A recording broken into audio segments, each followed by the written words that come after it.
দ্রাক্ষানি পর্ব 38। উর্মির মা মুগ্ধা দুটো দিন ধরে সমানে কেঁদেই চলেছে।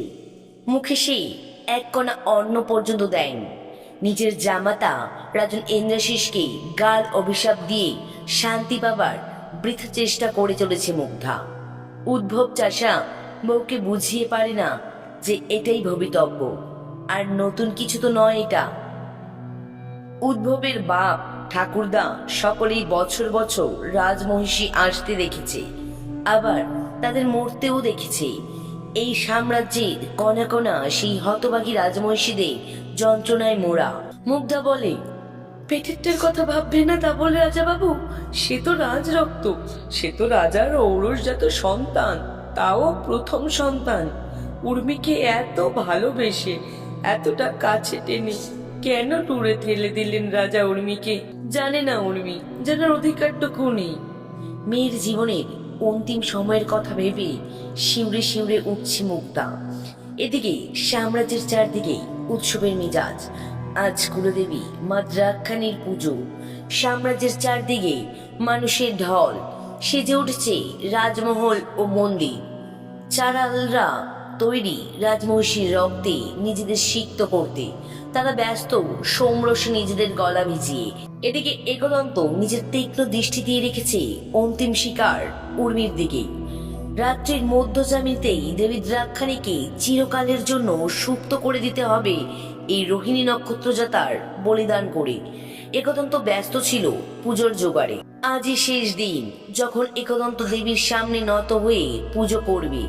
কালকের প্রভাত একমাত্র অমর মৃত্যুঞ্জয়ী একদন্তর জন্য তোলা আছে, যেখানে না থাকবে দেবী দ্রাক্ষাণী, না থাকবে রাজার ইন্দ্রাশিস।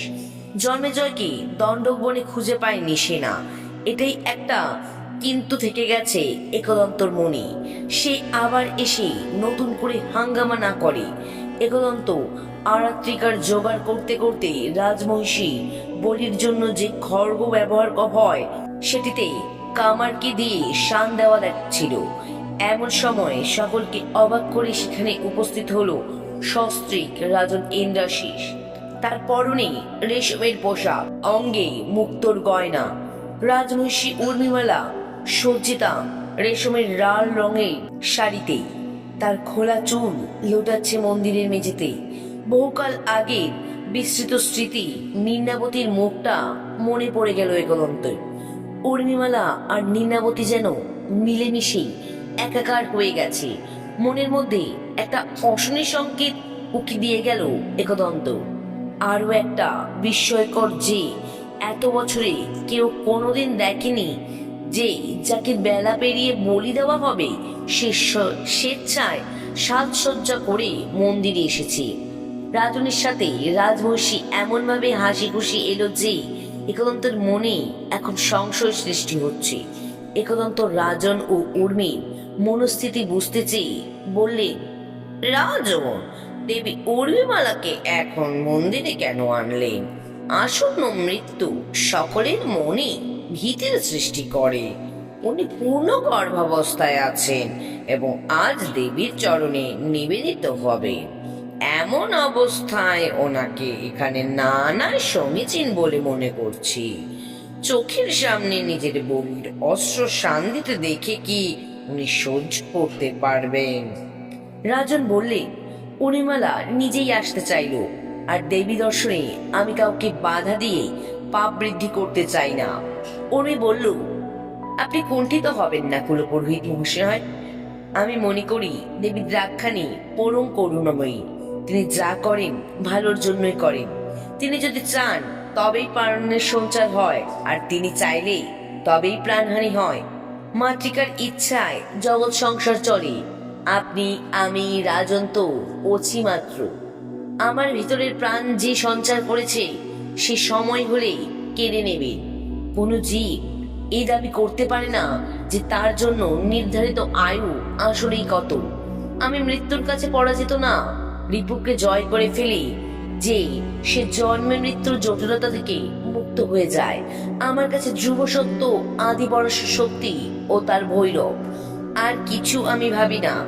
আজ রাত্রে সঠিক সময়ে আমি নিজেই উপস্থিত হয়ে যাব আপনি এই নিয়ে মনে কোনো দ্বিধা রাখবেন না। একদন্ত বলে উঠল, বেশ, তাই ভালো। আপনি যান, ভিতরে মাকে প্রণাম করে আসুন। তবে হ্যাঁ, এই মন্দিরে কেবল আছে দেবী দ্রাক্ষাণী, কোনো ভৈরব নেই ওনার। রাজন জানেন উর্মির মুখনিসৃত প্রত্যেকটি কথায় কি অর্থ গ্রহণ করে। একদন্ত বিশেষ পাত্তা দেয় না। রাজন জানেন মন্দিরের গুপ্ত কক্ষে আছেন জন্মেজয়ের প্রস্তুতিভূত শরীর, যা স্বয়ং কাল ভৈরবের আধার। অষ্টসিদ্ধ সাধক রাজ চক্রবর্তী রাজন ইন্দ্রাশিস ও যোগিনী উর্মিমালা তপ ও ভক্তি দিয়ে দেবীকে তুষ্ট করেছে। বিশেষ তিথি আগমনে দেবী প্রকট হবেন নিজে, আর নিজ হস্তে পাপের সংহার করবেন। কোনো অশুভ শক্তি তাকে ঠেকাতে পারবেন না আজ।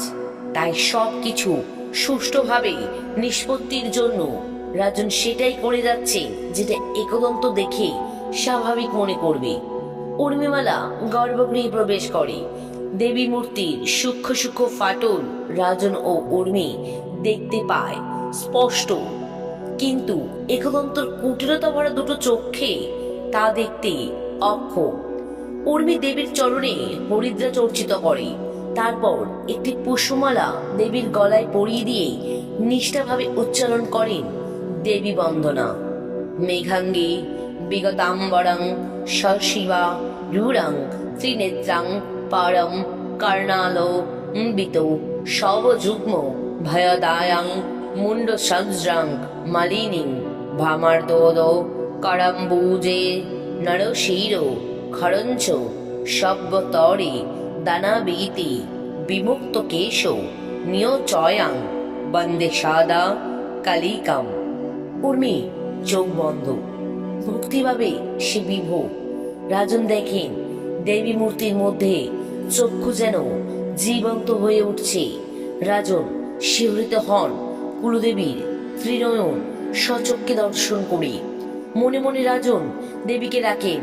দেবীকে রাজন প্রার্থনা করেন যেন উচিত সময়ে তিনি আবির্ভূতা হয়ে উর্মির সাথে সাথে 365 ছাগ শিশু জীবন রক্ষা করেন।